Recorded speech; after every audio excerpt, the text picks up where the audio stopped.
All right, guys, so today, third day, we're here with my guy Luke Miller, and we're going over my training program.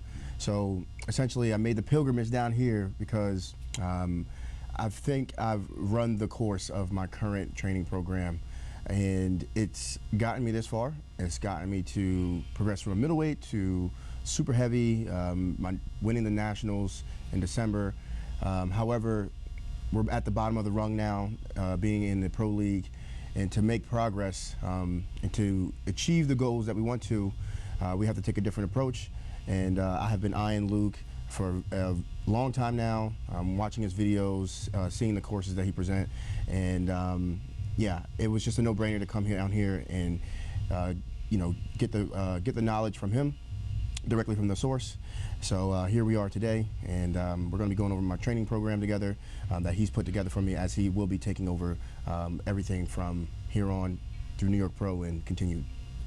Yeah, so it was really good that you came down, because it allows me to kind of get my hands on you firsthand and see like where our limitations are. So I think split structure is one. I think one thing we did see was, especially with like the shoulder injury, there's some things we need to fix from an access perspective. So the first thing we'll be addressing that with like prep work. So the main things we're looking at is external rotation, especially you have a discrepancy one arm versus the other.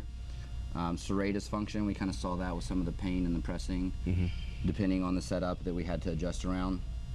And then outside of that, it's mainly just exercise selection. Yeah. So putting yourselves in positions, kind of like we saw with that back day we just did, like able to drive a lot of tension through the lats if we just make the setups according to that. So we'll do some more in-depth stuff, content-wise, kind of going over that. But the split structure, I think, is where a lot of this starts to come to life, because we did that needs analysis beforehand before you came. Back definitely stood out as the first priority. Shoulders kind of being the second. So when we start to write a split setup, we can't write it until we do that needs analysis, because we need to know what we're going into and what needs to be the priority. So he trains on a 7-day rotation right now. You want to go through your split setup right now just so they can kind of hear it? Yeah, so my current one right now, I start off is Monday we do chest and biceps. Tuesday is back and traps. And then I'll take a rest day on Wednesday. Thursday is leg day, so quads and hamstrings. Friday is shoulders with chest, a little bit of a touch-up chest. And then Saturday is back, and I do my triceps as well, and I might throw a little bit of traps in there as well at the end of that. And then Sunday is rest. Yeah, so one of the big things that jumps out there is like, where are the back days? And they're always going to be after a push day in that setup. However, we know back is the #1 priority within the needs analysis. So when we come back and we rewrite the sessions, we need the pull days to be after rest days. It's going to be the most valuable from being able to give the most into those sessions. You're going to be fully recovered heading into them. The quality is going to be quite a bit higher. So this split setup kind of starts with pull straight out the gate, heads into shoulder focus push. So this will be a little bit different than the way a lot of people run stereotypical PPL. Chest is a very good body part for you, so the amount of chest work we do across the week will have to come down for that shoulder work. So there'll be 2 shoulder focus push days within this split setup. So it starts with pull, goes into shoulder focus push. The next day is a little bit of a combo day. Carlos's legs are by far the standout body part, whether it's glutes, hamstrings, quads. So we're going to be doing a little bit of extra back top-up work and then heading into our full leg day. You'll get a rest day after that just to fully recover from legs so that it doesn't affect the sessions later in the week. And then, again, right after a rest day, going into another back day. So that's 3 days we're training back within a 7-day rotation. It allows us to really put the priority within the back training that we need the most. We did have to pull back on some of the chest and arm volume in order to fit that in, but with what your physique needs, that's going to be the best setup. And then kind of heading into the last session of the week is going to be a shoulders and arms day. So allowing you to, there's some touch-up chest work in there. There's like a cable crossover and some presses, but predominantly shoulders, a little bit of arm touch-up just to hit the landmarks for the week. Arms are, again, a pretty good body part.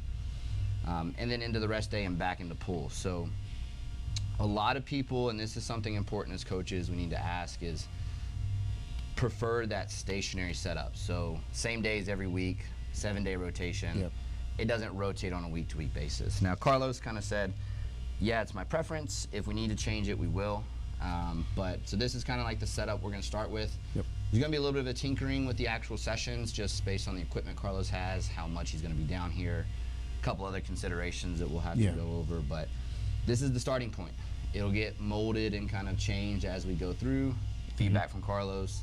And I'm just excited for it, because I think after this week you're kind of seeing a large difference within the sessions already, yeah? Yeah. And even in like my shoulder issue, especially after today's back workout, I kind of feel as if a lot of the pain has went away, and I kind of gained a little bit more access to, you know, reaching overhead, and it feels a lot better. So that was something where usually sometimes after back days, it's actually a little bit more flared up. Yeah, and that's kind of the thing, right? The sessions should not only sequence into each other, but they should allow for access into movements that aren't on the table right now. So hopefully, as we get like a month, 2 months, 3 months in, we gain more access into that overhead, and we can do more lat work in the higher planes. So that's kind of like what the program structure is going to be. We'll do a little bit more detail on some of the stuff, like on the gym floor potentially, like how we're fixing some of the issues. But if you guys have any questions about the split setup, anything like that, place it in the comments below. Both of us will be down there answering questions. You guys are going to want to hear from Carlos' perspective, like what's he feeling with the new session setup, right? I'll be down there helping with explanations and everything. So make sure you guys put the comments down below. Anything else you want to leave them with before we kind of head out?